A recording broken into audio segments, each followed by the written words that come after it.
Selamat pagi Pak dosen dan teman-teman semua. Kami kelompok 1 akan mempresentasikan hasil diskusi kami dengan judul Kesempatan, Setara, dan Hukumnya. Pokok pembahasan yang akan kami bahas yaitu yang pertama, hukum kesempatan setara yang berlaku dari tahun 1964 hingga 1991. Pokok pembahasan yang kedua yaitu titel 7 dari Civil Rights Act tahun 1964. Pokok pembahasan yang ketiga yaitu hukum yang berlaku dari tahun 1991 hingga saat ini.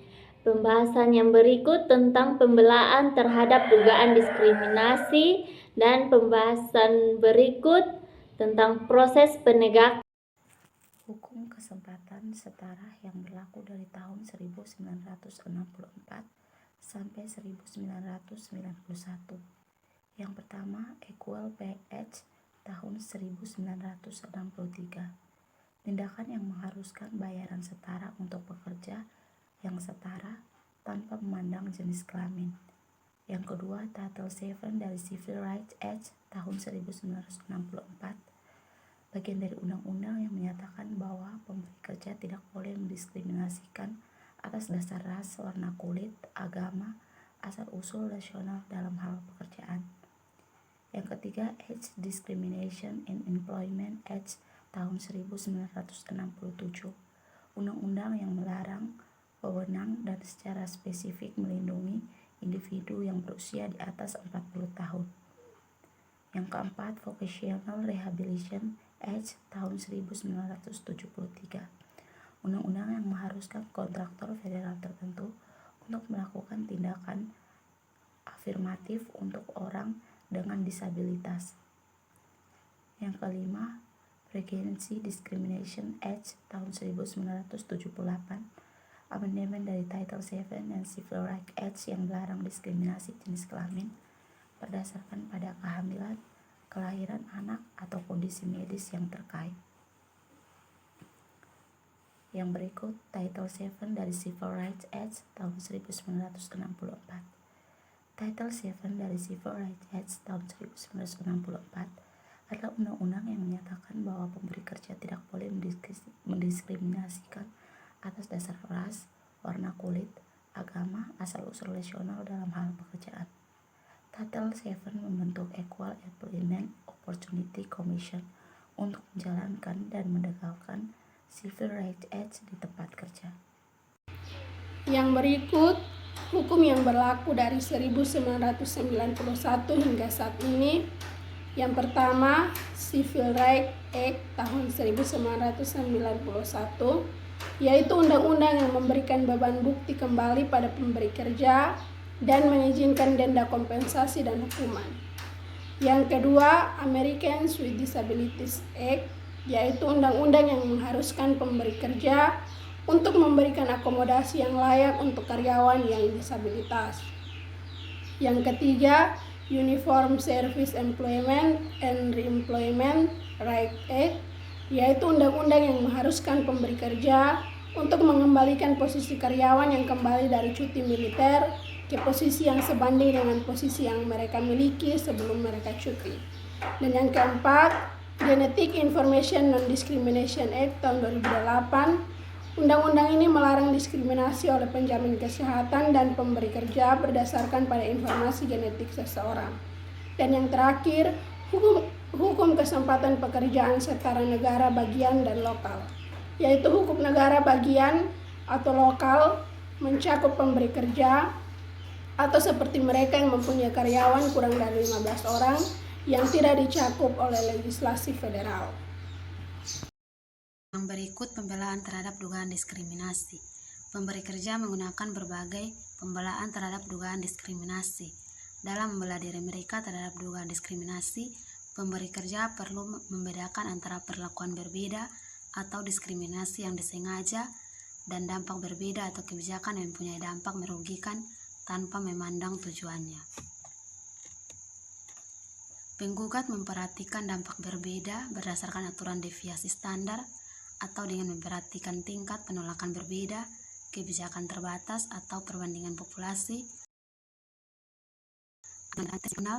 Douglas, pemberi kerja, membela diri mereka dengan memperhatikan bahwa praktik pekerjaan tersebut merupakan kualifikasi pekerjaan bonafide. Misalnya gender merupakan BFOQ untuk posisi seperti model, atau mereka dapat membela diri mereka dengan menggunakan pembelaan keharusan bisnis yang mengharuskan mereka untuk memperhatikan bahwa terdapat tujuan bisnis yang lebih penting.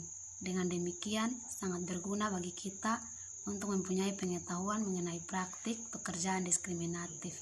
Sebagai contoh, dalam perekrutan, pemberi kerja tidak lagi menggunakan iklan dan berusaha keras untuk memastikan bahwa persyaratan pendidikan dibutuhkan untuk melakukan pekerjaan tersebut. Secara serupa, dalam promosi dan transfer, Equal Pay Act mengharuskan bahwa gaji yang setara diberikan untuk pekerjaan yang substansial serupa yang dilakukan oleh pria dan wanita. Baik, selanjutnya adalah proses penegakan EOC. Semua manajer memainkan peran penting dalam proses penegakan EOC. Langkah-langkah dasar dalam proses ini meliputi: yang pertama, mengajukan tuntutan. Proses tersebut dimulai ketika seseorang mengajukan klaim kepada EOC. Yang kedua, penerimaan tuntutan. Praktik umum dari EOC adalah untuk menerima tuntutan dan secara lisan merujuknya pada agensi negara, bagian atau lokal atas nama pihak yang menuntut. Yang ketiga, memberikan pemberitahuan. Setelah tuntutan diajukan, EOC mempunyai waktu 10 hari untuk memberikan pemberitahuan kepada pemberi pekerja. Yang keempat, konferensi investigasi atau pencarian fakta. EOC kemudian menginvestigasi tuntutan tersebut untuk menemukan kebenaran. Mereka mempunyai waktu 120 hari untuk memutuskan. Lanjutan. Yang kelima, penyebab atau tidak ada penyebab.